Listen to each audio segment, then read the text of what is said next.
I've been sick the last few days. No voice whatsoever. You can still listen to how bad it currently is. But to make the delay even worse, I seriously got distracted by the current game I'm going to review. That's why this video is coming much later than usual. It is one of the very few, if not the very first early access game that I've managed to sink in so many hours, right off the bat too, even though it doesn't have much yet. What it has, it makes up for a very fun gameplay. Let's see if I can even get this video out today. Anyway, before we go, some roundup of news. Did you know that Democrats and ISIS fear the same thing? Yeah, they fear history. That's really fucked up. They're tearing down monuments of the Confederates in the US. I'm not going to debate the many reasons of the Civil War, but this reminds me of ISIS, Taliban, and Islam in general, fearing monuments in history, especially those before Islam was invented. They say the dark period before Islam was revealed to the humans. Well, I forgot the specific name they give to this. With my cough syrup addled brain, that'll be an exercise that I'm not willing to take, so I'll leave it at that. Well, the next time we see this, they'll be destroying the internet because, well, the internet never forgets. Remember Pepe and Harambe? Yes, remember. Praise Pepe. Dicks out for Harambe, yeah. Well, on another happening, the OK sign is now a white power symbol. Well, according to some very triggered journalists, not anyone else. Yes, so that means when I flip the finger, I'm saying hi. See? 3 fingers times 3 fingers equals 9. Minus the middle finger, which means 1, gives an H, and the middle finger, which looks like an I, it says, hi, look, hi. I'm flipping the bird. That's enough with some correct news. Well, I attempted to make a joke about this, but it's not working. With my cold mad adult brain, what was bad is now worse. Well, at least make an attempt to laugh. Never mind. I'll add a laugh track to make me feel better.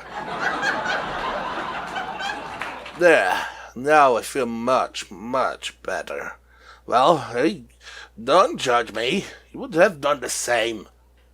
Now, back to the reason why I'm doing this video. Sailaway is a sail simulator. If the name didn't give it away, well, now it did. You will think it gets pretty boring after a few minutes, but that's what I got it wrong, and you will get it wrong too. Anyway, the current build I'm reviewing has real-world weather, real-world currents, real-world coasts and depths, although currently limited by how detailed the data is, and real-world size and time. So if it's nighttime in Hawaii, it's nighttime in Hawaii in the game as well. After going through some basic tutorial and setting up my graphics, I've decided to set sail from the western side of the main island of Hawaii and sail to the south, and then leave Hawaii completely by its east side and go to LA.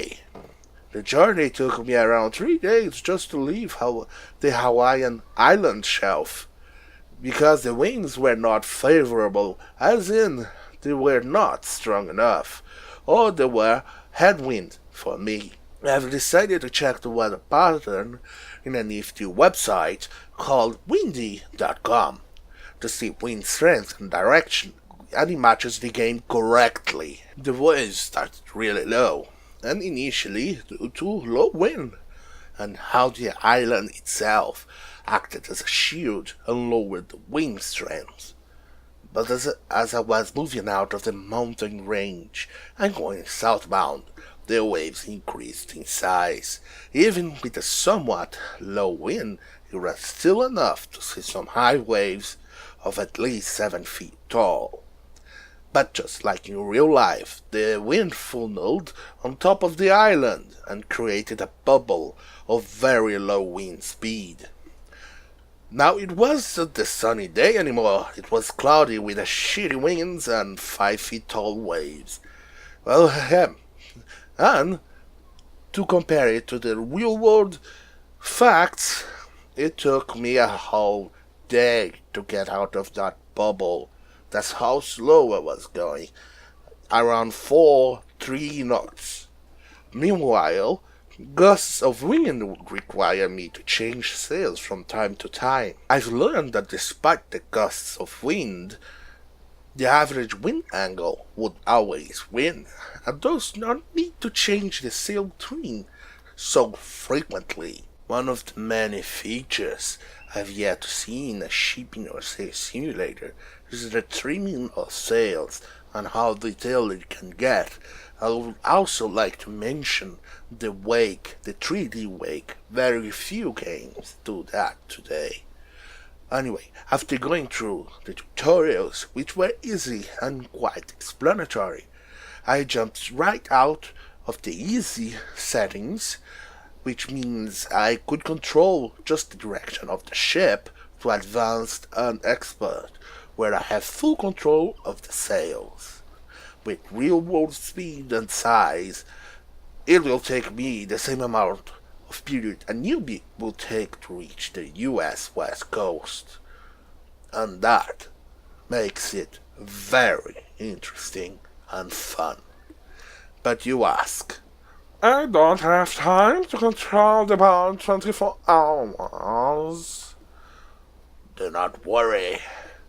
Leave it to follow a waypoint or heading, or to follow the wind. And go do something else. Turn off your PC, go to work, sleep, or anything. The boat will still sail while you are offline, and you will get an email notification with any change. Although currently the waypoint system for auto sail while offline is a bit broken, as I noticed when I ran aground in Hawaii while I was sleeping. Another thing that really needs in the game, and that should be pretty much a basic requirement for any game released, and what it will take a few points out of its final grade, is the key mapping, which it doesn't have. Before the first initial iteration of the game, you only had control of the mainsail with the W and S key, and then you had to click with the mouse the various types of lines and move with the W and S key to set up the sail. Now you at least have the Q and E keys to shuffle through the various types of lines and change with the W and S key. But it's still limited, and it still needs a key remapping system. I am sure it's coming, but it just rubs me in the wrong way, knowing that I can't do that yet, and it's pretty much a basic system that should be there for every single early access game. That is basically my main complaint and my only issue so far. And the other issue is that you can't look at the sail while you trim it. You have to look at the percentage. Although that is good and enough for when you are a beginner, when you move to other tiers or you are a sailor, you'll need to look at the telltales, those flappy little ribbon things on the sail, to see what is happening and to how much you need to trim. That's not currently available, and I don't know when they will add that system. But it's still a minor issue and will not take that many points away. The idea of including a community or making it online was really, really good, and adding an online chat makes something that would be extremely boring be quite interesting, especially when you can easily teleport to other places or select your third ship while two are doing your journey or trip to explore the world and see how the storms are doing. I did that a few times, explored a few places, and with my boat called Seaman. No, you get it? Seaman. Oh. Anyway, where was I? Oh, what? I forgot. Oh, right. Online features. There's races and activities and challenges you can participate. Uh, this Sunday, on the 30th of April to 2017, the developer joined, and there was a race on this Sunday, and it was massive and really really fun to watch. Sadly, I missed the start time because I was asleep from too many cold meds. I passed out. So what? Anyway, it was really, really fun, and that shows the potential for the game. And it has other systems too. You can create groups and your profile too. You can upload your picture, and the amount of customization is also quite massive. I'll talk about that a bit later. It even has lighthouse and buoys. The lighthouse illuminates as well, and it flashes too. It's really quite interesting. But in the current build, they broke the satellite imaging system, so a landmass that you would see based on a satellite image, now it's just white, sadly, but it will be fixed this week. Another interesting thing is sometimes you can find sunken ships. It's really kind of interesting, the tiny details that the game has, especially when water splashes on your face, or the bow wake goes over the ship, or the tiny little drops of water that accumulates on your boat. Those things really make the difference, especially when you're in high wind, or you're on your helm of your boat and you see the towering wave coming towards you, and how the ship goes up and down.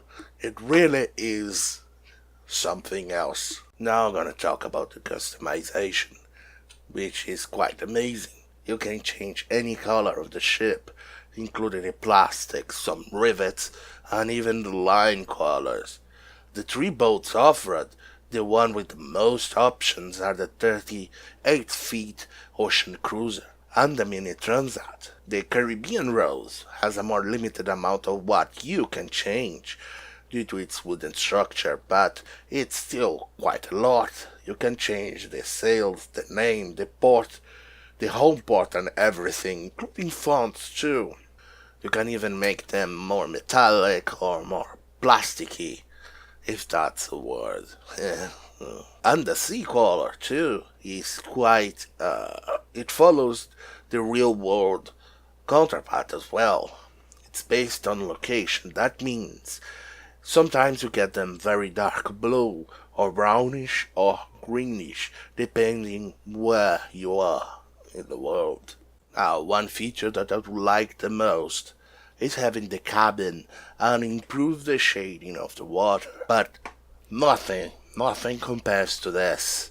I would like some pictures and hoes on the deck of my Rose. Who said I ain't a poet, huh? I weep in joy of my amazingness. So in summary, this game gets an 85. Since this is an early access game, this score will change when the game comes out. If I remember to review it later, that is.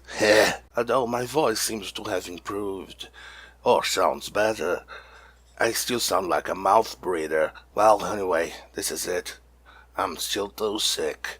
I hope you enjoyed the review. I'll try keep it more interesting next time. Or not.